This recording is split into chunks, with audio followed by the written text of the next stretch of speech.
Hi everybody, this is Book S Reviews, and today I'm going to be doing a review on the new NECA Ultimate TMNT 2012 cartoon Shredder figure. So before we take a look at Shredder, let's go ahead and take a look at all of the accessories that he comes with.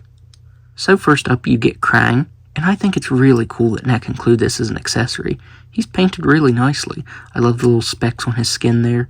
Would have been cool if the tendrils would have had bendy wire in them. I think that would have been really cool. I also love the way the eyes are painted. If the light hits it the right way, it almost looks like they're glowing. So yeah, that's pretty awesome.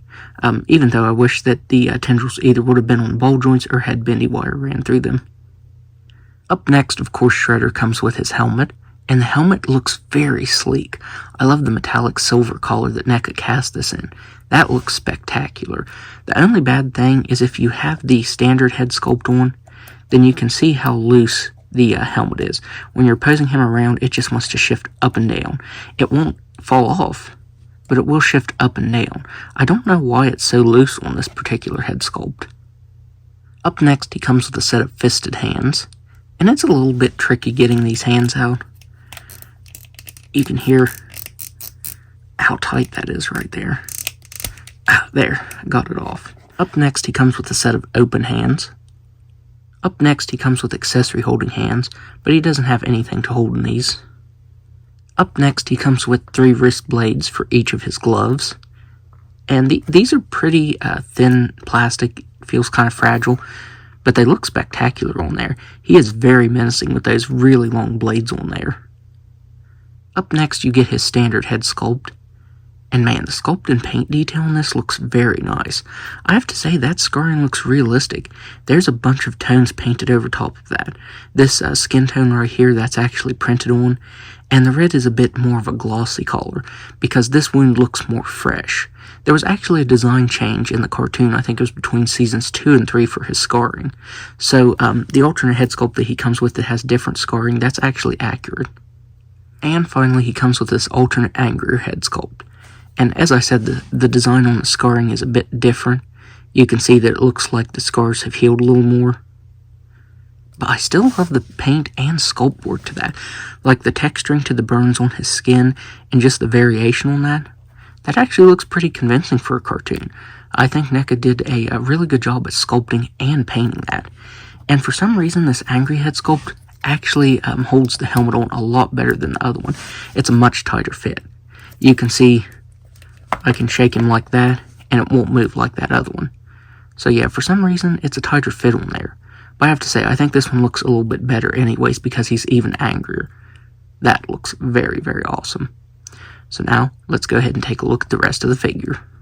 So taking a look at the rest of the figure, all of his armor is cast in the same plastic as his helmet, that nice metallic silver color. And man, that looks fantastic. That actually looks kind of realistic. I love the plastic that NECA chose to go with for this.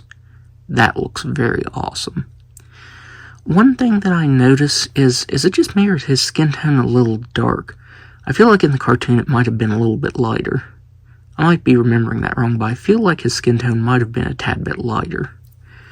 Looks like he has some paint variation on the wrappings here on his arms. Can't tell what color that is, like a pinkish color. But he does actually have some paint variation on there. I am a bit underwhelmed by his cape here. So it does have wire that keeps it on up here, but it just wants to curl constantly. I wish they would have ran wire down the sides of it, because it's constantly wanting to roll up, and that doesn't look really cool. So if you have it out like this, you can see how awesome that looks. I think it might, a combination of the wire and just the type of material they chose to use is the reason why it's wanting to roll up. Because if you let it go like that, then it gets really thin in the back. So I wish they either would have ran wire down the sides or chose a different type of material that wouldn't roll up like that. Like I said, if the cape actually went out the way it would look really cool. I didn't notice it until I was switching the hands out, but he actually has some silver painted on all of his knuckles. You get some black paint right here, and it's kind of spotty on the gloves here. It's a lot neater here on the back. If you look under his cape, they also painted this I'm not sure what this thing is. It's what keeps his chest plate on right here. But they actually painted that on there. And that looks really nice. Even his really big boots here cast in that really nice silver color. You can see that mine had some scuffage where the black rubbed off, and you can see that it's actually that color underneath. So I think that's really cool. I just absolutely love the plastic that a lot of this figure's cast in. I think that looks really good. I think the black paint on the boots is a lot cleaner than the black paint up here, because you can see a lot of the silver showing through right here. But I can't seem to see any silver showing through right here. So that looks pretty good. And then he has some wrappings on his boots. It's textured really, really nicely. But surprisingly, there's no sort of sculpt detail on the bottoms of his feet. It's just completely smooth there.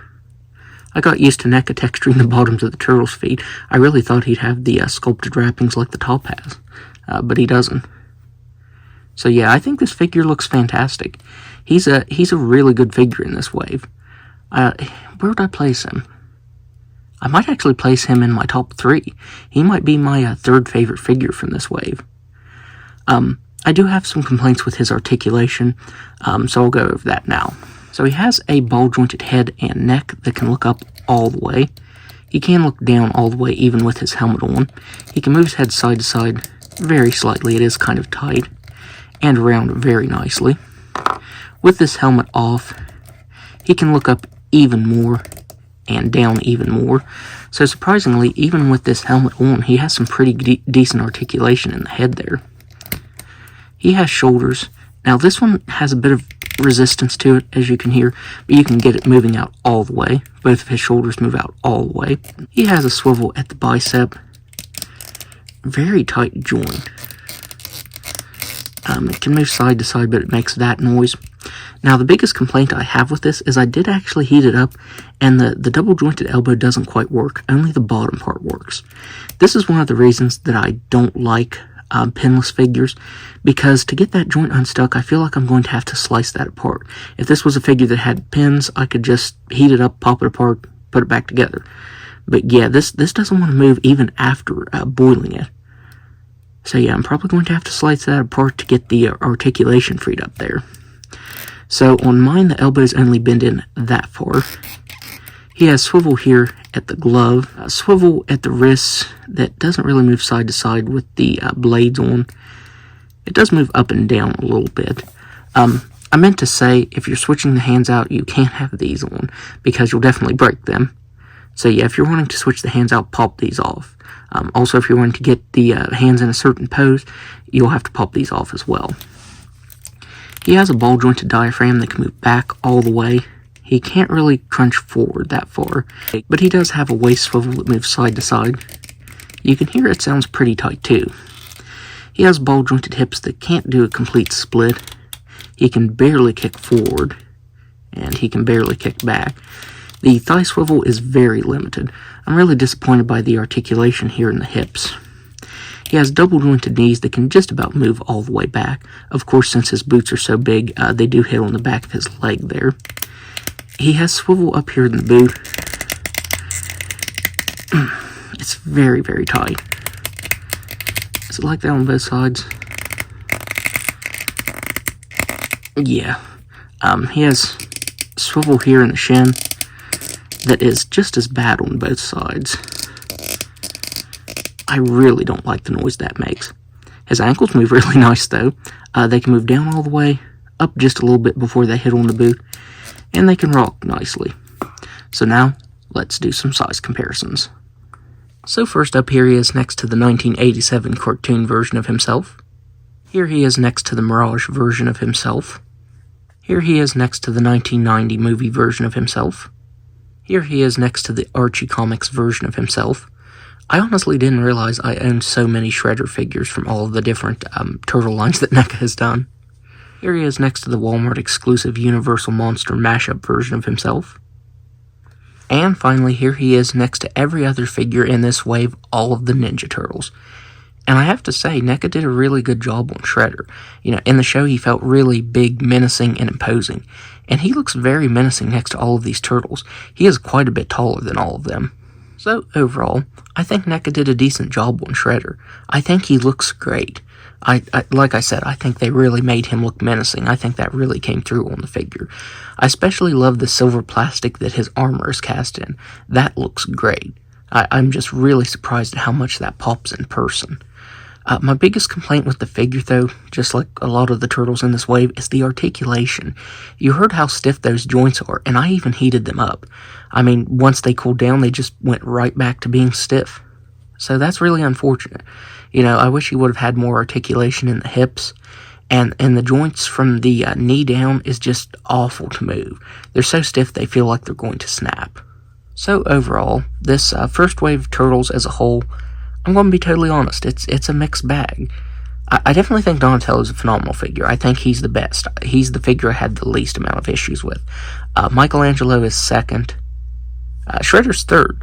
Despite the annoyances that I had with the articulation and some of the joints not moving, he's still my third favorite figure. My fourth favorite is Raphael, and my absolute least favorite is Leonardo. Which really sucks because I love Leonardo as a character. I'm really bummed that he's the worst figure in this wave. A lot of these figures just feel so fragile, it's not funny. They feel like NECA figures from like 20 years ago. You know, when I get those older NECA figures, I know to be very careful with them because they were prone to breaking a lot. And that's not really something I've had a problem with modern NECA. I think they honestly did improve the joints on the figures. They didn't feel as fragile. But yeah, this whole wave, they feel incredibly fragile. They feel like figures that were made using those brittle joints of old NECA figures. So, am I happy that I picked these up? Yes, overall. You know, even though I wasn't fond of some of them, I do think they look great. At the end of the day, I think all of them look great, honestly. Despite the issues I had with the numerous figures in this wave, I think they all translated really well from the cartoon to figure form. I do think NECA did a really good job in that regard. I think they look awesome next to each other. It's just the quality of the plastic and stuff that I'm worried about. So yeah, I think this line is off to a bit of a shaky start. Do I think this will persist through the line? I don't know, I hope not. I hope that the future figures in this line will be made with more durable materials. I think that would honestly solve all of the issues that I had with this wave. So, that's my review. If you like this review, be sure to hit the like button and subscribe to my channel. Thanks for watching.